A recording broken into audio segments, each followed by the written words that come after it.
అనవసరమైన విషయాల గురించి ప్రలాపించడం మానాలి. అనవసరమైన విషయాల గురించి దిగులు పడడం మానాలి. కొంతమంది గతంలో బ్రతుకుతారు, కొందరు భవిష్యత్తులో బ్రతుకుతుంటారు. గతంలో ఎప్పుడో ఎక్కడో ఏదో జరిగింది, దాంట్లో నుండి బయటికి రావాలి. కొందరు భవిష్యత్తులో బ్రతుకుతుంటారు. 10 సంవత్సరాల తర్వాత జరిగేదాని గురించి, 10 సంవత్సరాల తర్వాత నీవు ఉంటావో నేను ఉంటానో ఎవరు ఉంటారో తెలియదు. రేపు మనది కాదు. కొందరు గతంలో బ్రతుకుతారు, కొందరు భవిష్యత్తులో బ్రతుకుతారు, కొందరు మాత్రమే ప్రస్తుతంలో బ్రతుకుతారు. ఆమె చెప్పడం గట్టిగా. ఈరోజు మనం బాగున్నాము. ఈరోజు దేవుడు మనల్ని క్షేమంగా ఉంచాడు.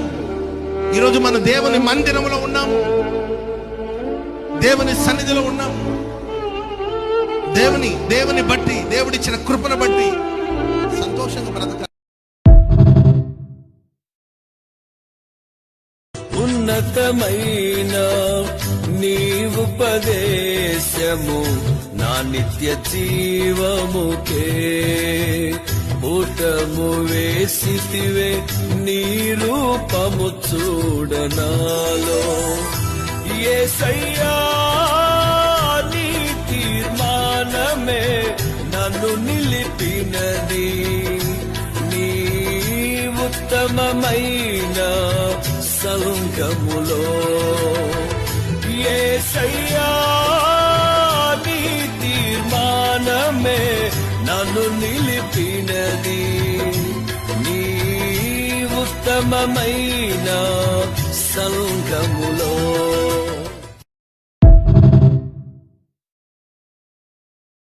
స్తుతులతో దుర్గమును స్థాపించువాడవు, శృంగధనులతో సైన్యము నడిపిల్చువాడవు నీవే.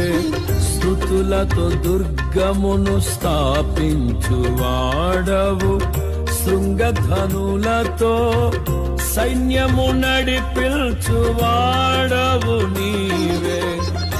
నీ అందు ధైర్యమును నే పొందుకొనేదను, మరణము గెలిచిన బహుధీరుడా.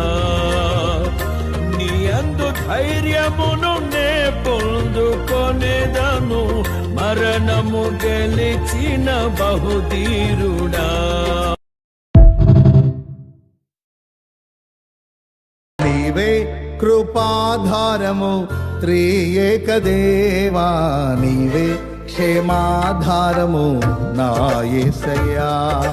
నీవే కృపాధారము త్రియేక దేవా, నీవే క్షేమాధారము నా యేసయ్యా. నూతన బలమును నవనూతన కృపను, నూతన బలమును నవనూతన కృపను నేటి వరకు దయచేయుచున్నావు. నిన్నే ఆరాధింతును పరిశుద్ధుడా, ఈ స్తోత్ర గీతం నీకేనయ్యా. నీవే కృపాధారము త్రియేక దేవా, నీవే క్షేమాధారము నా యేసయ్యా.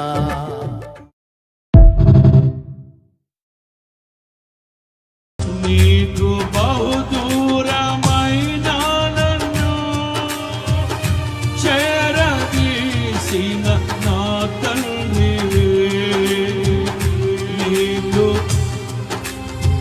అందరూ కృతజ్ఞత హృదయులై నా తండ్రివే.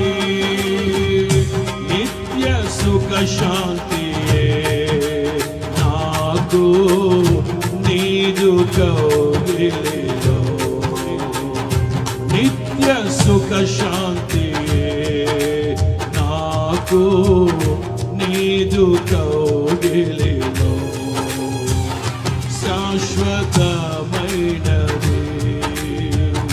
నీవు నాయడ చూపిన కృప. నీ కుమారుడు భయంకరంగా తాగుపోతా అనుకోండి, డబ్బులు అడిగితే ఇవ్వవు నువ్వు, ఎందుకంటే తాగి ఎక్కడ పడిపోతాడని. కానీ నీ కుమారుడు మంచి ప్రార్థన పరుడు, ఏ అలవాట్లు లేవు. ఆ మంచి అలవాట్లను బట్టి, స్వభావం బట్టి తండ్రి కొడుకు అడగక ముందే అన్ని కొనిస్తాడు. కానీ భయంకరంగా స్నేహితులతో జలసాలు చేస్తూ తాగి రాత్రి 2 గంటలకు వచ్చే వ్యక్తి డబ్బులు అడిగినా ఇవ్వడు. చూడండి, మనం యేసయ్యకి నమ్మకంగా ఉందాం, యేసయ్యని ఎక్కువగా ప్రేమిస్తాం, ఆయన విషయంలో శ్రద్ధ కలిగి ఉందాం. మన ఆత్మీయ జీవితంలో బలిపీఠాన్ని కట్టుకుంటూ ఇటు లోకాన్ని చంపుకుందాం, లోకాశ, శరీరాశ, జీవపు డంబాన్ని చంపుకుందాం. ఆయనకి నమ్మకంగా ఉందాం. నీ బిడ్డల పెళ్లిలు ఆయననే చేస్తాడు, నీ అప్పులు ఆయననే తొలగిస్తాడు, నీకు మంచి ఆరోగ్యాన్ని ఆయనే ఇస్తాడు, నీకు ఎప్పుడు ఇల్లు ఇవ్వాలో ఆయన ఇస్తాడు, ఎప్పుడు ఏది చెయ్యాలో పర్ఫెక్ట్ టైంలో దేవుడు నీకు అనుగ్రహిస్తాడు. అంతే. మనం దానికోసం కృపాక్షేమముల గురించి పరిగెత్తన అవసరం లేదు. కృపాక్షేమములు మన వెంట పరిగెత్తుకుంటూ వస్తాయి.